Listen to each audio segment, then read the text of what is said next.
Today's Beatitude. Blessed are the pure in heart, for they shall see God. Matthew 5:8.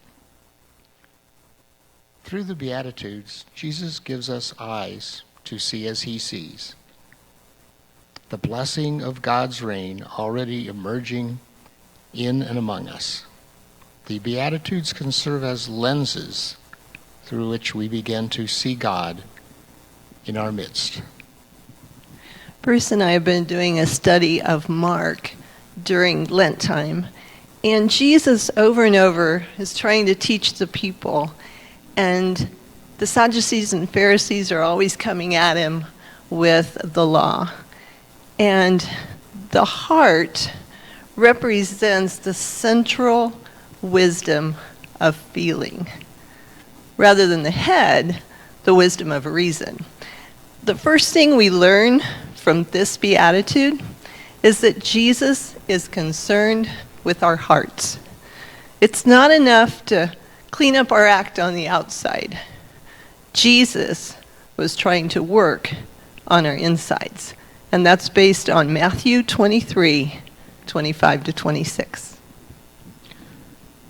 The aim of Jesus is not to reform society, but to change the hearts of sinners like you and me. Matthew 5:27 and 28. How much of politics today is about reform? It's not the government's job to change our hearts. Governments can pass laws so we do things differently, but it cannot change how we feel about other people. And even the Old Testament, 1 Samuel 6-7, says, "And what you are at the invisible root matters as much to God as what you are at the..."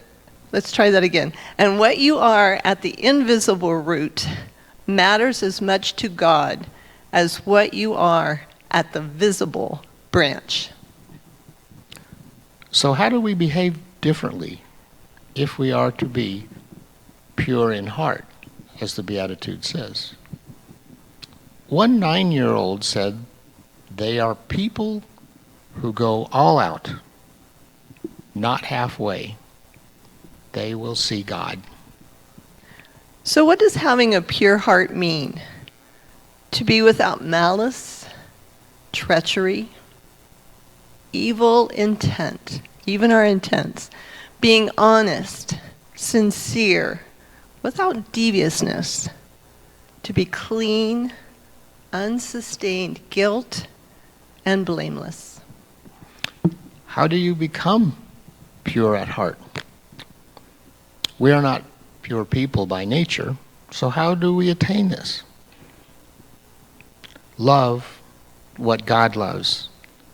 The heart that fears and loves God and wants to bring him glory. Control yourself. Self-control helps your progress towards purity. And be accountable. Qualities of a pure heart: integrity, honesty, as Bruce just said, self-control, compassion, transparency, patience, an uncompromising desire to see God. So every day we get to make choices. What choices shall we make? Choose an attitude of gratitude. Choose to be an encourager. Choose to take time. So, the heart is very complex. It takes compassion, be understood, understanding. It's truly a symbol of love.